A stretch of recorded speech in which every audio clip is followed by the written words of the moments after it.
ህዝቢ ድምፂ ትግራይ ድምፂ እምነት ፍኖተ ብርሃን ድምፂ ህዝቢ ድምፂ ትግራይ በስመ አብ ወወልድ ወመንፈስ ቅዱስ አሃዱ አምላክ ዘለዓለም ስላሴ ብዝሓለፈ ሰሙን ብመንፈሳውያን ሚድያታት ተይቀረየ በአናውን ብዙሓት ሊቃውንት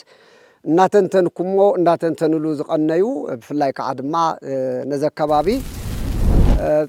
ጠንቋይ ናብ ዝብል ወይ ከዓ ፈልጥየ ናብ ዝብል ወይ ከዓ ድማ ከምዚ ዓይነት ዝበለ ብስም ተይቀረየ ተፀዊዑ ሰይጣን ስያ ስም ወፂሉ አብረሮም ዝበሃል ዝበለ ጸሎሚ አነ መንፈሳዊ ቦኹም አባ ሰላማ ለማዓንተ ዝተረኺበ ምስ አካባቢና ዘሎ ብፁዕ ዓበይቲ ምሁራን እውን ዋዕላ እንዳገበርኩ የጸኒሐ ብፍጹም ብሓቂ እንታይ እዩ ታሪኹ እንታይ ማለት ከእዩ ብስሩ ካብቲ መሬት እንታይ ዓይነት ነገር እዩ ዘሎ ዝብል ኣብ ናይ መሓርገጽ ውሽጢ እኒኹ ሓደ ሰባት ግን ብዘይ ምፍላጦም ይኹን ከምቲ ዓንተ ዝበልኮ ድማ ንዕኡ ወፂኦም ታብ መሓርገጽ ወፂኦም ናይ ባዕለቶም ስም ሰይሞም ኣውፂኦም ኢሉ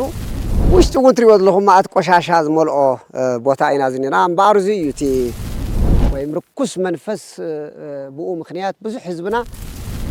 ባይ እዚ በቃ ስለዚህ ህዝበይ ከይትዕሾ ትዕሾ እኳ የለኻን ግን ሓደ መሲልኩም ምንም ዘፍርሕ ዘብል ዘይብሉ ምዃኑ ተገንዚብኩም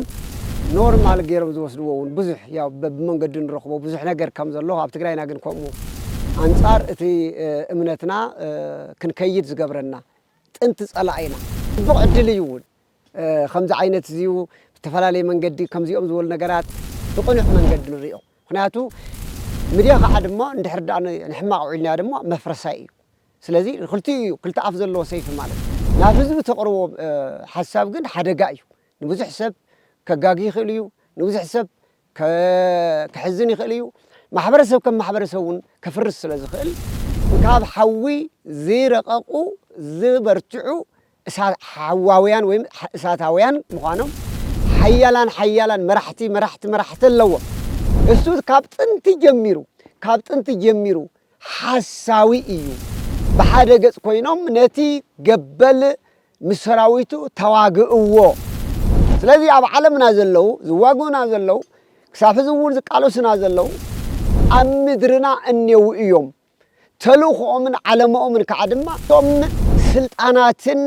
ምስቶም ሰብ ስልጣንን ምስቶም ገዛእትን አንታይ ክራይስት ዝበሃልን ይመጽእ ዘሎ ፀረ ክርስቶስ ዝበሃል መንግስቲ ወይ ድማ ኢሉሚናቲ ንብሎ ሎሚ ተፈቲሖም ዝሰርሑ ዘለው ናሃቶም ዘመን እዩ ዘመን ማይ ጨሎትና ውሽጢ ዘሎ ሽግር እኮ ይረኽሞን ገና ከምንቱም ካህናት ኣብ ማይ ጨሎትና ንባዕሉ ዘሎስ እገሌ በሊዑ ክንደይ ሰብ ይቃተል ዝኒ በስመ አብ ወወልድ ወመንፈስ ቅዱስ አሃዱ አምላክ ዘለዓለም ስላሴ ክቡራንን ክቡራትን ኣብ ሙሉእ ኩርናዓት ዓለም ኮይንኩም ነዚ ልሙድ ፕሮግራምና እትስዕቡ ህዝቢ እግዚኣብሔር ብምልእኹም ልዕሊ ኩሉን ቅድሚ ኩሉን እቲ ኩሉ ዝከኣልዎ ኣምላኽና እግዚኣብሔር ቅዱስ ፈቓዱ ኮይኑልና ብሰላምን ብጥዕናን ሓልዩ ወርሒ መጋቢት ብሰላም ኣፈጺሙ ናብ ወርሒ ሚያዝያ ናይ በዓል ሆሳዕና ናይ ዋዜማ ብሰላም ኣጽኒሑ ናብ ዝዕለት እዚዩ ኣሰጋጊሩና እኒሄሞ ወይም ስለ ዘሰጋገረና ስለ ዘብጽሐና ክብርን ምስጋናን ልዑል ውዳሴን ንጹህ ኣምልኾትን እቲ ኩሉ ዝከኣሉ ኣምላኽና ንእግዚኣብሔር ይኹን እናበልኩ ንዓኻትኩም እውን ኣብ ሙሉእ ዓለም ትርከቡ ኣሕዋትን ኣሓትን ኣቦታት ኣደታት ንኩልኩም እቲ ንቕበሎ ዝኔና ጽባሕ በዓል ሆሳዕና ኢሉ እውን ሰሙን ሕማማት ብሰላም ኣፈጺሙ ናብ ብርሃን ትንሳኤኡ ብሰላም ንኸብጽሕና ናይ ጐይታናን መድሓኒናን ኢየሱስ ክርስቶስ ቅዱስ ፈቓዱ ይኹነልና ክቡራንን ክቡራትን ከምቲ ኣቐዲመ መእተውየ ዝበልክዎ ሕዚ ዝኒሄናሉ ኣብ ሰለኽለኻ ውርድ ኢልና ኣብ መሓርገጽ ኣከባቢ ኢና ዝኔና ያው ኣብ እፍትዋና ማእኸል መሓርገጽ ርዋ ኢና ዝኔናሉ ሎማዓንቲ ዝመጸናዮ ከምቲ ኣቐዲመ እውን ኣብ መእተውየ ዝበልክዎ ልክ ኣብ ካልኣተው ኣብ ኩሉ ቦታታት ከምዚ ሓሊፍና ከም ንሰምዖ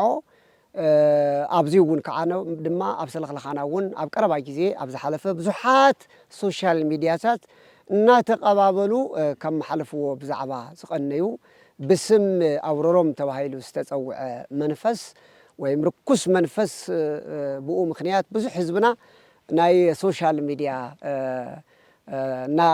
ተጠቃማይ ዝኾነ ጥራይ ከይኮነስ ዋላ ታውን ዝሰምዑ ሰባት ወፃእን ውሽጥን ዘለዉ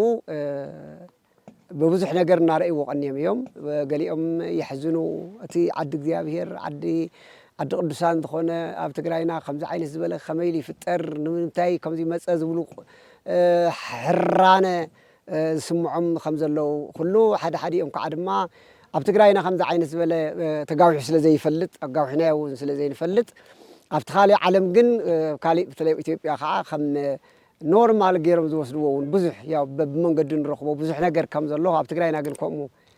خمسة مليون وصي زي فلت سلا زخون نمبر أفتفلا لي بوتا خمسة عين الزبالة سحت زخونه مصحف قدساوي مسرز يقولوا بفلك عمس نصف امنتنا من عينه رخب زي يقولوا خوين جن انصار اتي امنتنا كنكيد زغبرنا ጥንት ጸላይና እትና መጀመሪያ ታፍጥረት ዓለም ጀሚሮ ጥንት ጸላይና ኩሉ ጊዜ ዓለም ክሳብ ዝሐልፍ ወይታናን መድኃኒናን ኢየሱስ ክርስቶስ ነዛ ዓለም ዝሕሊፉ ናብ መንግስቱ ክሳብ ዝሰጋግረና ዘርአ አዳም ዝኾነ ይኹና ሙሉ ዓለም ሰብ ዝተባሃለ ሰብ ክሳብ ዘሎ እቲ ጥንት ጸላይና ድማ ልክዕ ብኡ ልክዕ ኣሎ እዩ ስለዚ ሕዝሎም ማዓንቱ ንሪኦ ብዛዕባ እዚ ስለ ዝኾነ እዚ መልእኽቲ እዚ ንኩሉ ከተመሓልፉ ንኩሉ ከተባጽሑ ክትመሃሩሉ ክትመራመሩን ብፍላይ እዚዩ ንዓይ ከም ኣባ ሰላማ ክሪኦ ከለኹ ከምዞም ፈረንጆች ጎልደን ኦፖርቹኒቲ ከምዝልዎ ጽቡቕ ዕድል እዩ እውን ከምዚ ዓይነት እዚዩ ተፈላለየ መንገዲ ከምዚኦም ዝበሉ ነገራት በበከባቢኡ ዝግበሩ ከምዚ ዓይነት ዝበለ ድሕር ዝኾነ መላኻኸታ ዘለዎም ሰባት ኣብዚ ቦታ እዚ ከምዚ ይግበረሎ ኣብዚ ቦታ እዚ ይስራሓሎ ኣብዚ ከምዚ የሎ ኢሉ ከምዚ ዓይነት ሓበሬታ ምርካብ ብክልተ መልክዕ ኢና ክንሪኦ ሓደ ፖዚቲቭሊ ክንሪኦ ይግባእ ብቕኑዕ መንገዲ ንሪኦ ምክንያቱ ብፍላይ ንሕና ናይ ሃይማኖት ኣቦታት ክታብ ካህናት ጀሚሩ ክሳብ ላዕሊ ዘለና ክንድት ንኽእሎ ሳብቲ ውሽጢ ማሕበረሰብ ውሽጢ ኣቲና ኣለና ኢልና نأمن له قدّاي يكونن خاناتنا يحشوا من البات في محبرة وش تسلا زلوا من البات طبعا هذا حاشة مثل محبرة قرب سلا زلوا يردوا مخونن بر كمان قبل الز بلا فتاب وتعزلنا جن كندز عينتون أفت محبرة ناس تايلو تاي قدلة الله تاي تنكاري الله إلنا نايمر عدلون زين رخول نجار سلا زلوا محبرة وميديا كل تنجاري زلوا ميديا كل تنجاري تمنى حدا ميديا حناس أيو ميديا خاد ما ندحر دعنا نحمق علنا دم مفرساي سلذي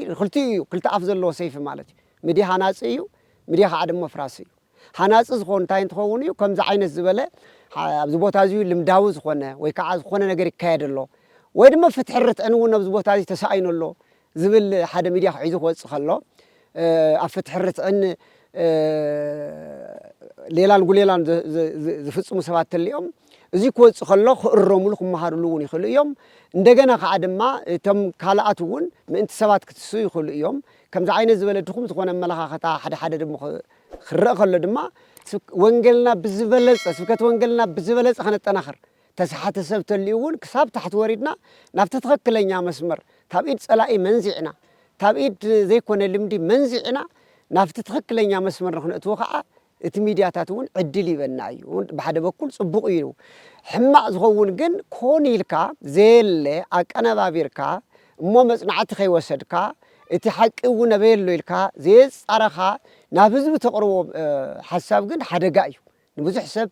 كجاجي خليو نبوز حساب كحزني خليو محبرسه كم محبرسهون كفرس لزخل أبزين جورم زلنا نزشلنا إناون بسلامة لما أنت بزبطات استرخبون بزحاتنا هيمانتنا بوتاتنا ونستسات فمية زي أمس رأيو حدث خونة محبر سوشيال ميديا بزوج أقول لي جزء من زي أنا بعلم بزوج جوها بزحات اللي كونتنا أرثوذكس أو تهريكشان تقرأون خجوز ملوك النيوم يوم أبيلو من بر السلامة أبيلو نهاجرس كتب بوتات كلنا ون النيوم يوم زيو صبق حسابي خمسة عين الزبالة سلازي زيو كندي إذا أكل حق إيو حق يكونن أفتم ودعتا زولة مرتخبول لي حزقن أرن مخوانو اسكن فلات زي فلاتكم تليقهم حدا حواتنا تاينا نبل زلنا أبي እግዚአብሔር ዝፈጠሮም ፍጥረታት ብዙሓት እዮም ዝረአዩን ዘይረአዩን ቁጥር ስፍር ዘይብሎም ብፍላይ ከዓ ድማ ኣመስገንቲ ኮይኖም ክፍጠሩ ዝተፈጠሩ ክልተ ፍጥረታት እኔናት ዋና ቀዳማይ ኣብ ዘፍጥረት ታብ መጀመርያ ከም ንሪኦ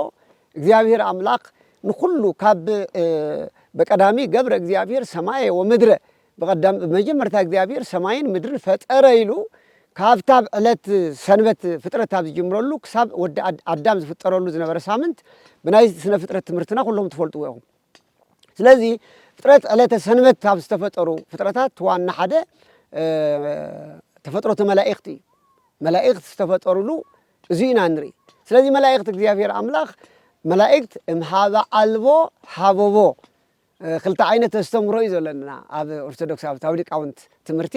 መላእክት እግዚአብሔር ክፈጠሮም ከም በዓል ኣክሲማሮስ መጽሓፍትና እውን ከም ዝብልዎ እምሃበ ኣልቦ ሃበቦ እግዚአብሔር ኣምላክ ካሃልዮ ኩሉ ስለ ዝኾነ ኩሉ ዝከኣሎ ንዘመናቱ መበገሲ ዘይብሉ ብክንዲ ዘመን ታብዚ ኮነ ኢልካ ዘይስፈረሉ ኣምላኽ እግዚአብሔር ወይም ድማ ብስልጣን በመለኮት በባህሪ ሓደ ኣምላኽ ንብሎ ነገር ግን ሓደ ኣምላኽ ስሉስ ቅዱስ ብስም ብግብሪ በአካል ትስልስ ዘለዎ እግዚአብሔር ስላሴ ነዘም መላእክት እዚኣቶም ብቃሉ ክፈጥር ከሎ እምሃበ ኣልቦ ሃበቦ እንታይ ማለት እዩ ብትግርኛ ካብ ዘይምንባር ናብ ምንባር ብቃሉ ኣምፂኡ ፈጠሮም እዩ። ብኻሊእ ኣባህላ ደሞ ከምቲ ነቢይ እግዚአብሔር ዳዊት ዝነግረና ድማ ኣብ መዝሙሩ ዘይሬስዮሙ ለመላእክቲሁ መንፈሰ ወለእለ ይትለአክዎ ነደ እሳት እዚ ከም ዝበሎ ከዓ ነቶም ኣገልገልቱ ቅዱሳን ነቶም መላእክቲ ድማ እንካብ ሓውን ነፋስን ፈጠሮም ኢሉ ድማ ስለ ዝዛረብ እሳታውያን ንፋሳውያን ተባሂል ታብ ሓውን ታብ ንፋስን ፈጠሮም ኢልካ እውን ዝትረኽ ነገር ኣሎ። እዚ ማለት ግን ካብ ሓውን ካብ ንፋስን ቆንፂሩ ዝፈጠሮም ከይኮነ እንካብ ሓዊ ዝረቐቁ ዝበርትዑ ሓዋውያን ወይ እሳታውያን ምዃኖም ካብ ነፋስ ዝረቐቁ ዝመጠቁ ምዃኖም ንምግላጽ ዝተነገረ ዳ እምበር ታብ ንፋስን ካብ ሓውን ተቆንፂሮም ተፈጠሩ ማለት ኣይኮነን ብናይ ትምህርቲ ኣስተምራ ዝኾነ ኮይኑ እግዚአብሔር ኣምላኽ እግዚአብሔር ፀባኦት ኩሉ ዝከኣሎ ነቶም መላእክት ፈጢርዎም እዩ። ዕለት ሰንበት ፈጢርዎም ኩሎም መላእክት ተፈጢሮም እግዚአብሔር ግን ካሃልዮ ኩሉ ግን ነቶም ተፈጠሮም ፍጥረተ መላእክት ንኸይርድእዎ ንኸይርእይዎ ብዝተሰወሮም ናይ ምርኣይ ዓቕሞም ፍጡራት ስለ ዝኾኑ ዋላ እኳ ታፍቲ ናብዚ የምፅእ እምበር ፍጡራት ስለ ዝኾኑ ናይ ምፍላጥ ዓቕሞም ከም ዘይፈልጥዎ ክበፅሕዎ ዘይኽእሉ ብዝገበሮም ኩሎም ኣብቲ መላእክት ዓለም ኣብ ሃገረ መላእክት ኣብ ዓለመ መላእክት በብደረጃ ገይሩ ምስ ፈጠሮም ሽዑ እምበኣር መኑ ፈጠረነ መኣይትየ መጻኢነ ወይ ድማ ንሕናሲ መን ይፈጢሩና ካበይ ከኢና መጺና ዝብል ሕቶ ኣብ ዓለመ መላእክት ተስእ ይብለና። ተመልከቱ ሕጂ ኣርሒቐ ዝኸድ ዘለኹ ታብ ሽዑ ግዜ ጀሚሩ ክርድኦ ስለ ዝደሊ እዩ። ስለዚ በቲ ሽዑ ግዜ እምበኣር እዩ እግዚአብሔር ንመላእክት ብነገድ ገይሩ ይፈጢርዎ። እንታይ ማለት እዩ ሓያላን መራሕቲ ኣለዎም። ስለዚ ኣብቲ ሽዑ ግዜ ታፍቶም ኩሎም መላእክት ልዑል ኮይኑ ዝተራእየ ልዑል ኮይኑ ልዑልየ ኢሉ እውን ዝሓሰበ ልዑልየ ኣነ እየ ኢሉ እውን ዝፈጠርኩ ናይ ፍጥረትና ነዞም መላእክት እዚኦም ዝረኸብክዎም ዘርከብክዎም ኣነ እየ ዝፈጠርክዎም ኢሉ ክዛረብ ዝተገደደ ኣብ ማእኸል ሓደ ፍጡር ተረኸበ እዩ ዝብለና። እዚ ፍጡር እዚኡ ቅድሚ ምውዳቑ ሳጥናኤል ኢልና ንፅውዖ ወይ ድማ ሳጥናኤል ማለት ቅሩበ መንጦላይት ወይ ደግሞ ብኻሊእ ዓለም ዘራረበ ከም እንደራሲ ከም ምባል እዩ ቅሩበ እግዚአብሔር። ስለዚ ታብ ኩሎም ምጡቕ ልዑል ኮይኑ ዝተራእየ ሰይጣን ዝበሃል ወይ ድማ ሳጥናኤል ዝበሃል ነበረ እዩ ዝብለና። እምበኣር ሳጥናኤል እዚ ሽዑ ታብ ልቡ ሓደ ነገር ሓሰበ። እንታይ ዝሓሰበ ታብ ልቡ ኣፍሊቑ ነቲ ነቶም ዘይፈጠሮም ፍጥረታት ነቶም ንባዕሉ እውን ሓዊሱ ፍጡር ምዃኑ እናፈለጠ እሞን ዘይፈጠሮም ፍጥረታት ከዓ ኣነ እየ ዝፈጠርኩኹም ኢለ ክዛረበለኒ ክእውጀለኒ ኢሉ ሓሰበ። ሓሲቡ እውን ኣይቀረየን ኣነ ውእቱ ፈጣሪሆሙ ለእሉ ፍጡራን ወኣነ ውእቱ ገባሪሆሙ ለእሉ ግቡራን ብዝብል ናይ ሓሶት ኣንደበቱ ዘርግሐ ማለት እዩ። እዚኡ ኣብ እንታይ ኢና ሓቂ ንገብሮ ጎይታናን መድሓኒናን ኢየሱስ ክርስቶስ እቲ ንሰይጣንን ንሰራዊቱን ደምሲሱ نعنا نبتنت خبرنا خملسنا تافتا برختن نصهتن دنجل مريم مدينة استولده ويتانا المدحنين عن يسوع كريستوس أبي يوحنس ونقل معرف شمون تكبر بعن أربعة بزعباز ديابلوس زي تزاربوا بزعباز سيطنايل تزاربوا نقران نسخاتكم زي كاببهم كافتي ديابلوس ويتاب سيطانيكم السود كابتن تجميرو حساوي إيو حسوت كزارب انت لدما انت بحريو تابعلو أفليقو يزارب أبوها لحسد نحسوت أبو قتالي نفس نفسي زقتل نتاويكم زورسكم خميز بولو سلازي تابتن تجميرو حسوت أفليقو استزارب ساتنائل سلازغونا أبناء ملائكة عالم أنا إيز فتركم يلو كم ذا أوجي مصحفي نقرنا بارشعيو بحالي من قد خادما مقابي حديث مبسر نولو بتلاقي زينها حديث كده ولدك زيابير نابانا مسيو ناب عالم مسيو تابدينا نقل مريم توليد كم زيد حننا كبسرنا زمسة مبسر قدوس جبريل كعبة شعيجي ذهبوا أواجلوا أفاجر ملائكة أوجه تايلي إذا أوجه نو كيسحتنا إذا سمعهم هو حاسوتيو سيطان ويد مساتنا إلا زفترنا أيقونان نقوم بهلاوينا اسكن ركبو لا أملاكنا اسكن ركبو لفتارينا نتزفترنا نجزيابير نتزفترنا فتارينا نزفترنا كسب نرخبو أبززلنا يو أو نبل وأهدوا أم ملأك سلام جبريل ناي سلام ملأخ قدوس جبريل علم ملائكت زعينة زيك انقسقس كله قدوس جبريل كعب حدا بكل كوينو أو ويلو الرجاء يبلنا تفتاش عجيز جميرو تحادة تسعنت شعتن تحادة نجد تميت نجد نور ملائكت اتحادة نجد ديابير كجلس كله ديابير هلون نخجلس اللهم كله اتحاد نجد نولو ساتنائل مسمولو سراويتو بتشعي جزية بمسمولو حيروز نبر مسمولو سراويتو مس قدوس ميكائيلن مس سراويت قدوس ميكائيلن إنه خوينات جموري لنا ريفليشن ويدما يوحنس رأي معرف 10 تخلته تاب قدر شو عتى جميركم كتنبو خلهم عب سماي وقع خونا ميكائيلن سراويتون بحاجة قص كوينهم نتي قبل مسراويتو تواجئوه خوينه جنا اتي قبل مسراويتو افتز الله وسفرا كقوم اي كألن ميكائيلن سراويتون تاب سماي انزقزيكم نت سيطان نتي ديابلوس نت قبل نامدري دربيوه خمس تباله سيطان ويدما ركوس منفس تم حدا نجد تاب قدوسان ملائكة تنسيلهم وصيهم سلازي عالمنا كنفولت أزقبنا ملائكة اللو قدوسان ملائكة نولو قدوسان ملائكة بب سراويتهم قدوس ميكائيل قدوس جبريل بعد قدوس رفائيل شو عتلك أنا ملائكة مرحوم مليونات يكونس بليونات يكونس كل قصرهم زي نخيل أملاخ زفولتهم قدوسان ملائكة بحدا بكل اللو بحدا قص اللو بحدا قص كعدما ديابلوس دما ممسمولو حشاخرو مسؤول زنور كعدما تاب أب سماي تدفي زقريلو أب أيرات دحارب تصخرينا قصن دابلنا أب أيرات كود قلو فرقمنا أب أيرات زراوسو أب سمايات تحت سماي زراوسو زريو سيطانات كويدا بسترفلو فرقم كعدما نهم مدر وديقم أم مدر استرفونيو توحاليفهم كعدما أب تحت مدر وريدهم كعدما أبن تورطوس أب برباروس أوشت كعدما زتعاقتو سيطانات اللو سلازي قدوس منفس ويدما قدوسان ملائكة قدوس زبل ملائكة تكون الله ركوس منفس مالك منشو زي سلازي أب عالمنا زلو زواقونا زلو كساف زوون زقالو سنا زلو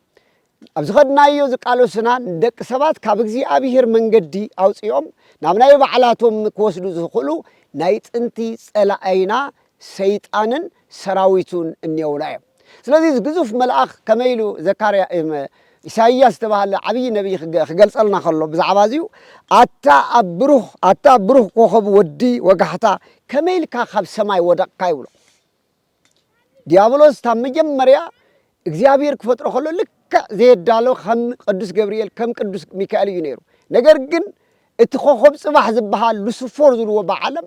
ካብ ሰማይ ተንዘግዚጉ ናብ ምድሪ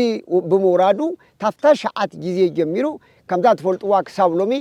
ንኣዳምን ሔዋንን ታብዛ ዘሰሓተላ ጊዜ ጀሚሩ ክሳብ ሎሚ እውን ሰይጣን ኣብ ምድርና እንሄ እዩ ወይ ድሞ ዲያብሎስ ወይ ድሞ ርኩሳን መናፍስት ንብሎም ምስ ታብ ጥንቲ ጀሚሮም ክሳብ ዝሕጂ እዩ ይኸደሎ ታብዚ ተበጊስና ክንርኢ ከለና ሎሚ ብተለምዶ ኣብዚ ነላሉ ቦታ ይኹን ኣብ ዝኾነ ስፍራ ይኹን ኣለው ዝበሃሉ ወይም መንፈስ ርኩስ ኣሎ ወይ ደሞ ጋኔን ኣሎ ኣጋንንት ኣለው ሰይጣናት ኣለው ክንብል ከለና የለውን ዝብል ሰብ ተልዩ ስሑት እዩ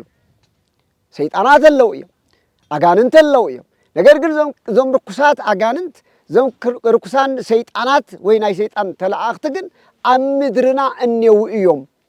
ተልእኾኦምን ዓለምኦምን ከዓ ድማ ነቶም ናይ እግዚኣብሔር ዝኾኑ ሰባት ካብ እግዚኣብሔር እናፈለዩ ናፍትናታቶም ዓለም ክወስዱ ዝኽእሉ ሰይጣናት ኣጋንንት እኔው እዮም ማለት እዚኣቶም ምህላዎም መጀመርያ ኩሉ ሰብ ክፈልጥ ኣሎ ምክንያቱ እግዚኣብሔር ጎይታ ሰራዊት ኣሎ እዩ ቅዱሳን መላእኽቲ ሳብ ዘለው ርኩሳን መላእኽቲ ከዓ እኔው እዮም ስለዚ እቶም ርኩሳን መላእኽቲ ናትና ጸላእቲ እዮም እቶም ርኩሳን መናፍስት ድሓር ኣብ ደቂ ሰባት ይዓርፉ እዮም ኣብ ደቂ ሰባት ይሓድሩ እዮም ደቂ ሰባት የሰሓቱ እዮም ደቂ ሰባት ይሕምሙ እዮም ደቂ ሰባት ይዕቡዱ እዮም ደቂ ሰባት ይሰናኻኽሉ እዮም ነዮም ደቂ ሰባት እዮም ተይልና ግን ነቶም ካብ እግዚኣብሔር ርሒቆም ዘለው ነቶም ንዓኣቶም ዝቕበልዎምን ዝኣምንዎምን ኢሉ እውን ከዓ ደሞ ካብ ጽድቅን ርትዕን ወፂኦም ንዘለው ሰባት እናሕመሙ እናሰቃዩ ክሳብ ዘመንና ዝመፁ ዘለው መናፍስ ኣብ ዓለምና ኣለው እዮም ሓንቲ ጥቕሲ ጠቒሰ በቲ ካልኣይ ቪድዮ እዩ ክመፁ ኣስፊሕና 3-4 ጊዜ ስለንገብሮ እዚ ዲያብሎስ እዩ ምስ ወረደ ናብ ምድሪ ምስ መፀ ኣብ ብዙሓት ኣቦታት ኣደታት እንዳሓደረ ብፍላይ ን5500 ዓመታት ንዓለምና ብምሉእ ዝገዝእ ዝነበረ ንኩሉ መብዝሕቱ ሓደ ገይሩ ናይዚ ዓለም ገዛእ ኮይኑ ዝነበረ ዲያብሎስ እዩ ወይ ከዓ ሰራዊተ ዲያብሎስ እዩ ክብሪ ምስጋና ይብፅሓዮ ብሓድስ ኪዳን ግን እቲ ታብቶም ሰለስተ ኣካላት ኣካላዊ ቃል እግዚኣብሔር ወልድ ንዓና ንኸድሕን ናይ ሰይጣን ግብሪ ናይ ዲያብሎስ ተንኮል ናይ ዲያብሎስ መዋቕሕት ናይ ዲያብሎስ ክፍኣት ናይ ዲያብሎስ መርዚ ክድምስስ ናብ ምድሪ ናባና መፅኡ ኣብ ዕንፀይቲ መስቀል ተሰቂሉ ነዚ ሰይጣንን መናፍስትን ብሎም ግን ሙሉእ ንሙሉእ ካብ ደቂ ሰባት ኣግዒዙ ንደቂ ሰባት ከዓ ድማ ክሰዓርሉ ዘይኽእሉ እምነትን ቅዱስ ወንጌሉን ዕጥቁን ዕጢቁና ብክብሪ ታብዛ ኣረገ ነዘጀሚሩ ኣብ ክርስቲያን ዓለም መናፍስት ርኩሳን ስልጣን ኣልባ ኮይኖም እዮም ነገር ግን በዚ ንኸዶ ዘለና በዚ ሕጂ ንሪኦ ዝኔና ግን ኣብ ዓለም ሙሉእ ኣለው እዮም መናፍስት ኣብ ኩሉ ዓለም ኣለው እዮም ንኣብነት ኣብ ሮሮምሲ ኣብዚ ቦታ እዚ ኣሎ ዶ ኣብዘብዚ ኣሎ ኣብ ሰለኽለኽ ኣሎ ኣብ ኣኽሱም የለን ኣብ ገለ የለን ብሎ ነገር ኣይኮነ ሰይጣን ዘይብሉ ዓለም የለን ከምቲ ቅዱስ ጴጥሮስ ነገረና ዘሎ የትም ቦታ ክንከይድ ከለና መናፍስት ንዓና እናድበዩ ከጥቅዑና ካብ ኣምልኾት ከውፅኡና ኢሎም እውን ዘይኮነ ቦታ ክወስዱና እኔው እዮም ይኸዱ እዮም ነዚ መድሓኒት እንታይ እዩ ቅዱስ ጳውሎስ ናብ ኤፌሶን ኣብ ጽሓፎ ምዕራፍ 6 ታብ ቁጥሪ 10 ፍላይ ድማ 12 ውግእናሲ ምስ ስጋን ደምን ኣይኮነን ምስቶም ስልጣናትን ምስቶም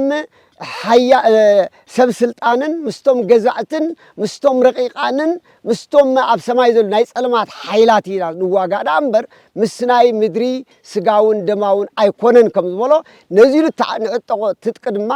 ኣጽዋር እግዚኣብሔር ተዓጢቕና ነዚኣቶም ክንቃለሶም ከም ዝግበአና ቅዱስ ጳውሎስ ይነግረና ዘሎ መልእኽቲ እዩ ስለዚ ክቡራትን ኣሕዋተይን ሓተይን ሰይጣን ዓቕሚ ዘይብሉ ክምልኽ ዘይግብኦ ክንቀርቦ ዘይግበአና ኣብ ትሕቲ ጫማ እግርና ዝተገዝአ ታብ ኩሉ ዝተፈንፈነ ስለ ዝኾነ ብዘይምፍላጡ ሰብ ሎሚ ናብዚ ከምዚ ዓይነት ዝኸይድ ተልዩ ዘይምፍላጡ ዳ እምበር ናይ መንፈስ ርኩስ ዓላማ ኣብ ሰብ ይሓድር እዩ ታብ ሰብ ከዓ ይወፅእ እዩ ኣብ ማቴዎስ ወንጌል ምዕራፍ ወይ ሉቃስ ወንጌል 11 ክትሪኡ ከለኹ ሰይጣን እሲ ናብ ሰብ ክኣቱ ይኽእል እዩ ብሕማቕ ብተፈላለየ መንገዲ ፈዘዝቲ ክኸውን ይኽእል እዩ ነገር ግን ሰብ እዚኡ ታብ ዕለታት ሓደ መዓልቲ እንታብ ሰብ ከዓ ይወፅእ ብምንታይ ዝወፅእ ብጸሎት ኣቦታትና ብማይጨሎት ክወጽእ ይኽእል እዩ ወይ ከዓ ኣቦታትና ስልጣን ዘለዎም ውፃእ ብስም ጎይታና ኢየሱስ ክርስቶስ ኢሎም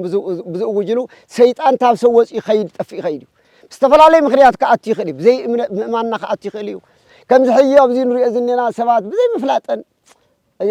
ምፍላጠን ኣብዚ ቡና ሸሓነ ገለ ቀሪበን ኣብዚ እኒዋ ኣዴታት ብዘይ ምፍላጠን ዝኾነ መንፈስ መፂኡ ኣብኣተን ክዓርፍ ይኽእል እዩ ነዘን ከምዚ ዓይነት ዘሳቀያ ዘለዋ ዘጉርዓ ዘለዋ ወይ ከዓ ደሞ ዝፈርሓ ዘለዋ ኣዴታት ሓደ ካህን ክኢድ ኢሎም ንዕነስክን ዘደቀ ኢሉ ኣብ ኢዱ ገይሩ ብመስቀል ገይሩ ክፅልየለን ከሎ ኣብ ውሽጠን ዝነበረ እዚ ከምዚ ዓይነት ዝበለ ግፍፍ ኢሉ ክወፀለን ክጠፍእ ይኽእል እዩ ስለዚ ክነገረና ከለፍቲ ወንጌል ኣብኡ ይወፅእ እሞ ሰይጣን ታብቲ ሰብ ወፂኡ ይኸይድ ወፂኡ ምስ ጠፍአ ግን ሃው ናብ ዝበለ በረኻ ይኸይድ ሃው ናብ ዝበለ በረኻ ይኸይድ እሞ ክዘውር ከሎ እንታይ ይስእን ይብለና መዕረፊ ይስእን ዝዓርፈሉ ቦታ ይስእን እንታይ ማለት እዩ እዚዩ ዝዓርፈሉ ዝሓድረሉ ሰብ ይስእን ኩሉ እንታይ ስለ ዝኾነ ኩሉ ኣማኒ ስለ ዝኾነ ኩሉ ብክርስቶስ ማሂተም ደም ዝተሃተመ ስለ ዝኾነ ኩሉ ናይ እግዚኣብሔር ኣፅዋር ኣቑሑት ዝተዓጠቐ ስለ ዝኾነ ብጾም ብጸሎት ብንስሓ ብጽድቂ መንገዲ ዝጓዓዝ ስለ ዝኾነ ሰይጣን ዘይሩ መዕረፊ ምሳኣነ ተመሊሱስ ዋ ኣታ ክምለሰለን ናፍታ ዝነበርኩዋ ኢሉ ይሓስብ ይብል ሰይጣን ድሓር ተመሊሱ ክመጽእ ከሎ እቲ ብክንደይ ብጸሎትን ብጾምን በቦታትና ብካህናትን ተባሪሩ ዝነበረት ሰብኣይ ክመጽእ ከሎ እቲ ገዛይ ዝብሎ ደፋር እዩ ገዛይ መሕደሪ እየ ዝብሎ ክመጽእ ከሎ እቲ ሰብ ንሱ ተመቻችዩ ይጸንሖ ልቕልቕ ዝበሃል ገዛ ኣለዎ ይልቕልቕ ገዛ ይልመጽ ልክዕ እቲ ገዛ ተነጻጺፉሉ ተመቻችዩሉ ልክዕ ቀደም ብሓደ ዳዕሮ እዚኣ እኳ የብላን ይመስለኒ ኣብ ሓደ ዳዕሮ ትኸድ እሞ ቆፎታት ኣለዉ እዞም ቆፎታት ንህቢ ክነትሕዘሎም ዓጣጢና ሰሰጌርና ዓጣጢንካ 34 ቆፎ ኣብ ሓደ ዳዕሮ ይንጥልጠል ሓገር ሳግላ ኸይድካ ተንጥልጥሎ እሞ ድሓር እንታይ ኢኻ ትገብሮ ንህቢ ምእንቲ ክመጽእ እዩ ድሓር ክመጽእ ከለዉ ዘመን ሃብታብቲ ሓደ ገዛ መጺኦም ክኸዱ ከለዉ ድሓርቲ ንህቢ መራሽ ኸይዱ የሽትታ እዩ ድሓር ፍታ ጥዕምቲ ቆፎ ኸይዱ እዩ ስፍር ዝብላ ድሓር ልክዕ ከምኣ እቲ ሰይጣን ታብ ህይወቱ ወፂሉ ዝነበረ ሰብኣይ ወይ ታ ሰበይቲ ብስንፍኑ ድሓር እንደገና ብጾም ብጸልወት ብንስሓ ብስጋወ ደሙ ኣርሒቑዎ ዝነይሩ ከብቃ ከለስ ድሓር ከዓ ተመሊሱ እንደገና ደሞ ናፍቲ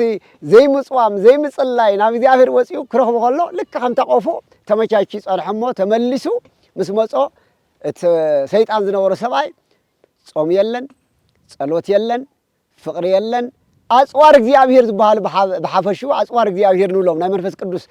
ትጥቂ ንብሎም ኣብ ገላትያ ኣብ ኤፌሶን 6 ተጻሓፉ ብምልኦም ጥርሑ ወሪዱ በቃ ካዝና ጥይት ዘይብሉ ኸላሽን ተሸክሙ በቃ ምንም በቃ ክከላኸለሉ ዘይኽእል ጥርሑ ይረኽቦ ድሓር ምስ መፀ ርኢት ተበሎስ ጥርሑ ረኺብዎ ድሓር ከይዱ ቦይኑ ንሰ ይኣቱን እዩ ዝብለና ተመሊሱ ይኸይድ እሞ ታብኡ ዝበኣሱ 7 ሰይጣናት ወይ 7 ኣጋንንቲ ሒዙ ተመሊሱ ይመጽእ እዩ ዝብሎ 7 ኣጋንንቲ ተመሊሱ ሒዙ መጺኡ ናብቲ ሰብኣይ እንታይ ይገብር ናብቲ ሰብኣይ ወይ ናብታ ሰበይቲ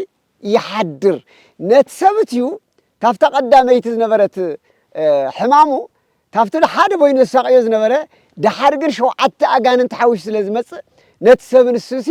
ኢታፍቲ ቀዳማይ ዝነበረ ህይወቱ ትዳሕራዋይ ህይወቱ ዝኸፍአ ይኾን እዩ ዝብለና ስለዚ እዚዩ ሰይጣናት ኩሉ ግዜ ርኩሳን መናፍስቲ ኩሉ ግዜ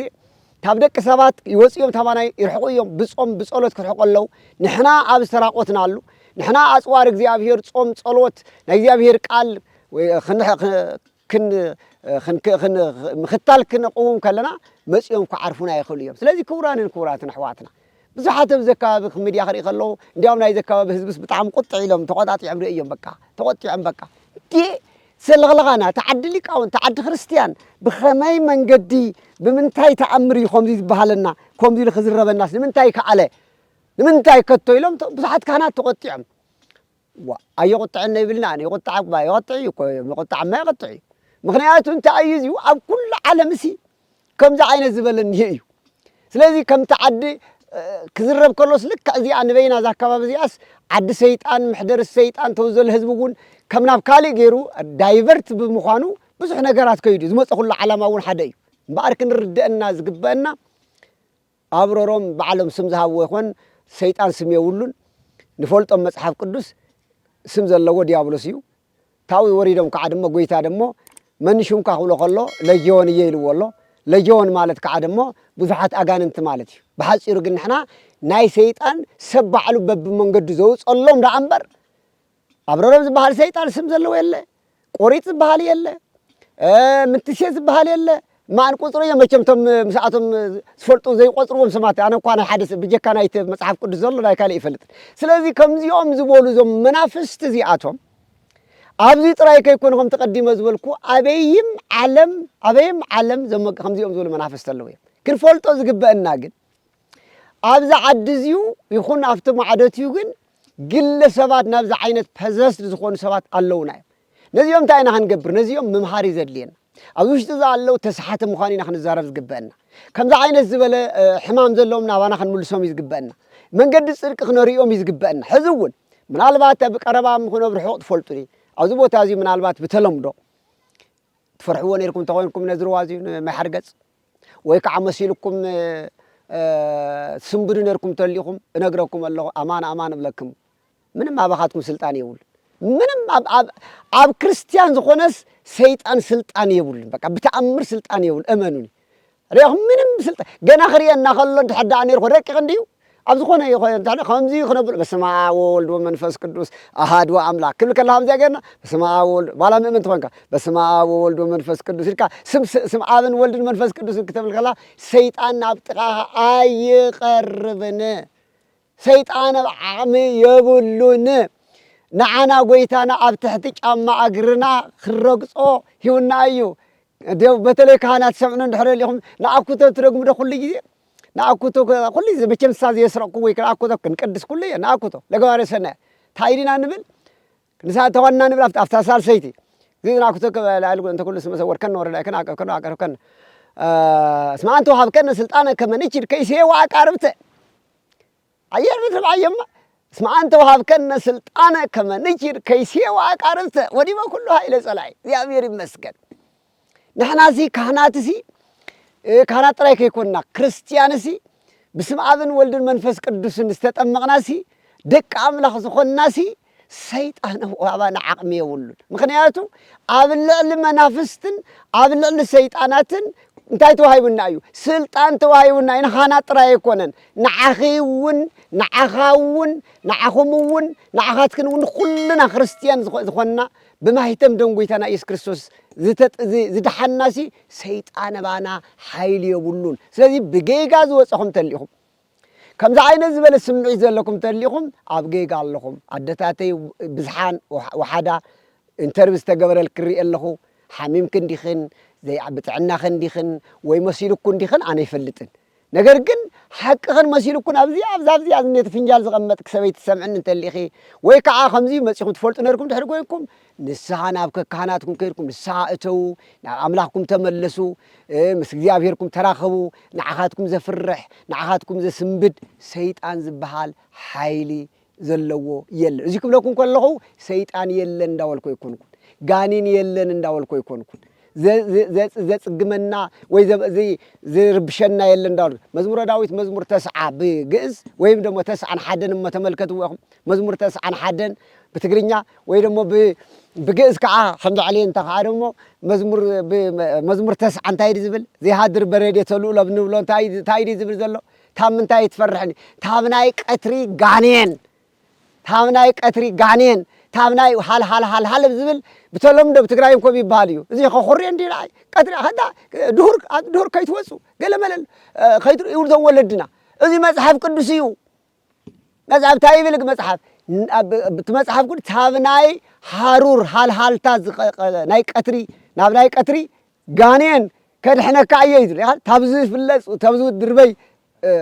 فلاصا وي كا خوينات تابناي قطري اغاننتي كدحنا كاييد سلازي ناي قطر غاننتي نحتل غاننتي سيطانات منافست نيويوم ግን عنا زدحننا والتا እግዚአብሔር ምሳና አለው ولا حال زبل ساعة 6 نابزي أفزار وازي أنا عصبح انت اللي منفس يهد منبر مساحة طويب من الأمكانيات والتخ እግዚአብሔር سلازي سيطان يلنا يبال ኣጋንንት የለውን ይባሃሉ ሰይጣናት ኣለው ኣጋንንት ኣለው እዮም ነገር ግን እዚኣቶም ንዓና ከድህውና ንዓና ከወቕዑና ንዓና ከሕሙሙና ንዓና ናብኣቶም ከወስዱ ካብ ምስ እግዚኣብሔር ከጻልኡና ለይትን ቀትርን ይጽዕሩ ኣለው ነዚ እምበኣር እዩ ኩሉ ግዜ ተዳሊኹም ጽንሑ እቲ ጸላኢኹም ጋንየን ዝጠመየ ኣንበሳ ዝውሕጦ ከም ዝደለየ ኣንበሳ ሃዘውዘው ከም ዝብል ንዓኻትኩም ንኽሕጠኩም ኣፉ ኸፊቱ እኒሄ እዩ ስለዚ ነዚ ሰይጣን እዙዩ ነዚ ከምዚ ዝበለ ከም ዝጠመየ ኣንበሳ ጽበየኩም ዘሎ ከይውሕጠኩም ኩሉ ግዜ ኣጽዋር እግዚኣብሔር ተዓጢቅኩም ጽንሑ ስለዚ ንስሕር ተዓጢቅኩም ዝስዕረኩም የለን እዩ ዝብለና እሞ ህዝበይ በዚ ዓይነት እዙዩ ናብ እግዚአብሔር እንመለስ ግን ሰለኸለኻ ጥራየው እዚዩ አብሮሮም ይወልዎ ፍቲ ቆሪጥ ይወልዎ የትም የሎ ግን ሰይጣን ኣሎ እዩ ንሰይጣን ግን ከይንሰግደሉ ንሰይጣን ግን ከይነግብሮ ክልቲኡ ነገር አጣሚርና ክንከደ ይንኽልም ተጠንቀቅ እንዴ ማዕድ እግዚአብሔርን ማዕድ ሰይጣንን ሓቢርካ ይኸይድ ቅዱስ ጳውሎስ ኣብ ቀዳማይ ቆሮንቶስ ምዕራፍ 10 ዘሎ ረእይኻ ረእይዎ ሁሉ ናይ እግዚአብሔር ማዕዲ ቅዱስ እዩ ስለዚህ ናይ እግዚአብሔር ማዕዲ ኣብ እግዚአብሔር ቤት ስለኻ ንኮ ቤተ ንኮ ኸይድካ ወይ ዝኾነ ቅዱስ ክትብለር ፊልካ ወይ ደሞ ኣትምየ ማርያም እንተ ኣምላኸይ መሓረን ክትብለር ፊልካ ድሕሪ ሰዓት ከዓ እንደገና ናብ ገለባ ናብ ገለ ኸይድካ ትኸንድሕር ኮይንካ ሓደጋ እዩ ኣምልኮ ጣዖት እዩ ንጣዖት እንድሕር ትሰግደሉ ኣብዚኣ ቡና እንድሕር ኣብዚኣ ሓንቲ ሰበይቲ ንመን እያ ተፍልሖት ቡና ንመን እያ ትወዘላ ማለት ንዘይትሪኦ ሰይጣን ትገብረላ ማለት ኣብዚኣ ቡና ዘፍልሐትስ ድሕሪ ሰዓት ዲያ ኸይዳ እንዳ መድሃኒ ዓለም ክትስዕም ወይ እንዳ ማርያም ክትከይድ ወይ እንዳ ስላሴ ክትከይድ እዚዩ ግጉይ እዩ ስለዚ ኣብዚ ዘለኹም ናብዚ ተመለሱ ኣብዚ ልምዲ ዘለኹም ሰጋንንቲ ዓርኪ ዘለዎም መቸም የለታት ፈልጡ ኢኹም እንደ ዓለም ልክዕ መልክዓ ሚካኤል እንዳልዕልኩም በቲ ጥዑም ዘይማኹም ቆይምኩም ክትሓድሩ ከለኹም ናይ መላእኽቲ ናይዞም ቅዱሳን ናይ መልክዓ ሚካኤል መልክዓ ገብርኤል እንዳወራርኩም ተሓድሩ እንደይ ደስ ይብልኩም ከም ዝሓድር ኩሉ ዘይተዓደለ ድማ እንካብ እግዚአብሔር ወፂኡ ምሰጋንንቲ ዝተዓራረኽ ማዓት ኣሎ ይብዓለ ማዓት መንገዲ እግዚአብሔር ታብን እግዚአብሔርስ ንዲያብሎስ ዝመረፀ ካብ ንቅዱስ ሚካኤልስ ንዲያብሎስ ዝመረፀ ኣብ ዓለም ሙሉ እዩ ኣለው እዮም ኣብ ኢትዮጵያ ጥራይ ከይመስለኩም ኣብ ትግራይ ጥራይ ከይመስለኩም የትም ዓለም ኣለው እዮም ስለዚህ ዞም ከምዚኦም ዝበሉ ነጋንንቲ ሰሓብቲ ኣጋንንቲ ንብሎም ተለምዶ ይኮነን ውርሲ ዘለዎም በተለይ ሎሞ ኣብ ዓለምና ዝመርሕ ዘሎ አንታይ ክራይስት ዝበሃል ይመጽ ዘሎ ፀረ ክርስቶስ ዝበሃል መንግስቲ ወይ ድማ ኢሉሚናቲ ንብሎ ወይ ከዓ ድማ በተለምዶ 666 ንብሎ ናይዚ ናይ ኣርዌ ናይቲ ናይ ዲያብሎስ ናይቲ ሓሳዊ መሲህ ማሂተም ዝኾነ ዝሓዘ ወይ ኢሉሚናቲ ንብሎም ኣጋንንቲ ሎሚ ተፈቲሖም ዝሰርሑ ዘለዉ ናሃቶም ዘመን እዩ ዘመን እዩ ብግልጽ እዮም ዝመፁ ዘለዉ ናባና ዓድና እውን ይኣትዉ ኣለዉ 500,000 1 ሚልዮን ክንበኩም ተመዝገቡ ዝበሃለሉ ዘሎ ሰይጣን ዝነገሰሉ ናይ ክርስቶስ መምጽኡ ዘመን ዝመጽሐሉ እናኾነ ስለ ዝመጸ እኔው እዮም ሰይጣን ተዋራረሱ እኔው እዮም ምስ ኣጋንንቲ ዝተዋራረሱ እኔው እዮም ብመትሐት ንህዝብና ዘይጭበርብሩ ስለዚ መትሐት ምትሓት ዳኣምበር ስታብ ሰይጣን ግን ትረኽቦ ጥቕሚ የለን ሓንቲ ነገር ክነገረኩም ማቴዎስ ወንጌል ምዕራፍ 4 ጎይታና ኢየሱስ ክርስቶስ ዝተጠመቐ ከይወዓለ ከይሓደረ ናበይ ዝኸደ ናብ ቆሮንቶስ በረኻ ኸይዱ ጾመ 40 መዓልትን 40 ለይትን ጾመ ብድሕሪኡ ግን ተጠመየ ንበለ ዘይጠሚ መለኮት ስጋ ብስጋ ተዋሂዱ ብስጋ ጠመየ ንኽብል ከሎ ዝእንቡ ዘልብ ዲያብሎስ ከዓ ምስጢሩ ስለ ዘይፈለጠ እንዳተወራረስ ምስ ሰብ ይመጽእ ስለ ዝነበረ ሰብ ተራ መሲልዎ እንዲያውም ጥቕሲ መጽሓፍ ቅዱስ ጠቒሱ እኮ እዩ ድሕሪ ወዲ እግዚአብሔር ኮይንካ እማ ዘነብ ዝኔዋ እማን እዚኣተንሲ እስኪ ሕምባሻ ግበረን እሞ ሓቢርና ንብላዓይ ኢሉ ከም ዝፈተኖ ትርእዩ ድሓር ከማ ሰለስተ ነገር ክፍትን ከሎ ኣፍታ መወዳእታ ግን ናብ ሓደ እምባ ናብ ሓደ ወሲዱ ነቲ ዓለም ከርእዮ ከሎ እንታይ እዩ ዘርእዮ ሊቅ የዓለም ነገስታት ክብሪ እዩ ዘርእዮ ኩሉ ነገር በቃ ትርእዮስ እዚ ኩሉ ትርእዮ ዘለኻ ይብሎ ኩሉ ትርእዮ ዘለኻ ፍግም ኢልካ እንተሰጊድካለይ ፍግም ኢልካ እንተሰጊድካለይ እዚ ኩሉ ትርእዮ ዘለኻ ናይ ዓለም ንዓኻ ኸበካ እየ ኢሉ ግን ምስ መን ከም ዝዛረብ ሓደ ይፈልጥን ዘሎ ትንዘዛረቦ ዘሎ መድሃኒ ዓለም ኢየሱስ ክርስቶስ እዩ ድሓር ከመይ ገይሩ የርእይዎ ሪሊ እቲ ስዒ ዘርእዮ ነበረ ዲያብሎስ ሓቀደ ነይረ ዓለም ተይልካ ዘይነበረ እዩ እግዚ ዘይገብር እዩ ድሓር ግን ሁር እምኔ ኣንታ ሰይጣን ካብ ድሕረይ ርሓቕ ንእግዚአብሔር ኣምላኽካ ንዕኡ ስገድ ተባሂሉ ተጻሒፉ እዩ እንታይ ኣብዚኣ ዝደለኽዎ ኣነ ብመትሐት ብምትሓት የርእይኳ እዮም بزح نجار كرينا يخليهم بزح نجار كيجبربونا يخليهم مليونات كحقوقنا يخليهم بزح تأمرات كرينا يخليهم بزح نجار كسرح خطر يقوم تخليهم إذا السرح حقل نايجي أبير إلنا وين أتهم شبرك كنبل أي جبانيو خصلي تتمرتي بار أبزي ترخيبنا زنينا بسال الله أيو حزب سال خلقا قم تفلتوا حجون دات صارخ خيرية سغيلو حدا خمس لكم جن كم زعل زل لمدي أكل خمس جبر سبات بزي مفلات أمن ويكعدم مفتح زرخوب ومسالمون ويكعدم بزجبعون كنت تزجبعون قال أملاحون زي بس إحنا لهم كنوري كل يوم زي فلتون كنوري كل يوم أو كم زعين الزبالة هزوج زوج كالي خمس جبر أو زعين الزروع مسيون كم يزجوروا الزجبرة كنبرة قدنيو كنبرة على ورينا يعني زيادة كعدمه كنفتوني جبنايو كنملسني جبنايو بزي مفلات أنت مال زجور أنا قرتليو بزي مفلات أم زجوروا وتمال تليو تماله بزين من تاجركم لنا خنعقم ويكعدمو خنصرفهم عين خلن تاي قادات هذا ساعات زي أياميرا نحريكم ماما زي عزلوا زي سل الخماء اللي مدزلون تدحموا ما تكوين تنقله أقرب بيلنا تمرتين الساهيبنا بدن بجرنا حقيفنا نزلنا منين المسيان رجيسن في أنا أكخدا تاون نحن سعن مودعتان نقدميت كمسا حقوق بيلنا خنا قربن خمس جبأنا أيو سيطان حلفنا خنبنا يجبأنا زي كنا نجبر أي جبأنا مخنياتو ويتامري بهسكيل كمستنجرة نتهزبي نحد حتياتي ناسي بزجبا غيرك أمهرو بزجبا غيرك أمير كايو نجير كايو كله نجير كايو أي من السنيلو أنت موته نايت سب السودان بعلو إذ وصدو نسخاي تطيقني الوي نسخاي تحتتن بعلو إيو جين زي مهر كايو زي نجر كايو زي خايو عند حرز سبزيو كم عيل مسحاتياتو أنت مويت جن نايت سب السودان تابخ خدل ياي بحدث كيدان وانت قونا دما نحنا بيتروس ولديونا تفكرني نفدفاد أملو أتوديونا بيتروس تابزيو من العلي كابزيو كل العلي تفتون ديخا وفتوك كام سولا انت عايز بلن بعر عباقي عيرة قصيلون عم حسي عيرة قصيلون تايز بحالازم وطاطو زن قلاقل عيرة عم حسي عيرة حلو اللي تفتون ندحركوين كايز بلو سلازي نحنا كتيت حالا في النسل زلنا حانتي تسبيتون كتفين دليا حاد سببون تقاقي خوص أناين دليا أب سيطان أب كم زعينة لمد اللو تباهلنا كنا قلوا له ينقبان أي قبنا كنا مسوينا نقبان إذا أسب سلازري عينا نزارب زلنا نمبر حدنا خندي حاتيات نقبر نخل فرقنا حسوتينا فرقنا عمستينا فرقنا كلكو حاتياتي عسرت تفتم عسرت قالت حالتي يتاملك بعيد أملاك زين ملت حدي قصيلو زول زرزر ترينا ياسي بمولالو أكبر سنوات ولا أملاك كان إبل أبو خان الديخان خبري بيل دعوة أي تحسوا أي تسرق أي تمزر نايسو جنزبيت كل زرزري مسمى تحنتي ويكلت زلا غمعن قبر فرقنا نقول لنا مالك سلازي تحارة سحيته أكون زولة المسمس يبل الله تحارة سحيته يسرق الله تحارة سحيته يحس الله تحارة سحيته يزموت الله تحارة سحيته وقال إذا كل دميرنا عنا نقول لهم حقيفنا حتيات مخانو كنر يوم زقبنا نامو صلى الله عليه وسلم خور حزبي بزي كون نجار كيتردوه نعهاتكم زوار ده كونن حزبنا زقال الملخت يكونن تايقاداس ملو ني تግራይ بتلين احنا خمن ولا سلامه كم كهناتون بدم بنسرح زطفو دقنا خينور خري زبسله سكت وانجل كنكايد بزبلص خري عرسنا خري ابي زلت غدلتنا كنبل زتقمنا يلوني زامن منبر طراي بحده بكل تغودنا نمنداي اب اندا على يفتبوت اندهالو افتي قريط اندهالو افتي ادامس بحال اندهالو نمنتاي استزارب زبلون كاينتقم سلازي ابزحالو يحالو نحزبنا خبر زغدله يكونن نزخم زعين زبل خيسمعنا اندياوم بزبلص خنسرح نواحاتكم كرمص سفكت وانجلنا خنغلغل زطفو دقنا انت اليوم كنملس كم زعين زبل اللي خينبرم برهان اندياوم مجمريا نبذ كباب خم زعين زبلسي نخنقرم تግራይ ሙሉስ كم زعين زبل ازي طراي كيمسلكم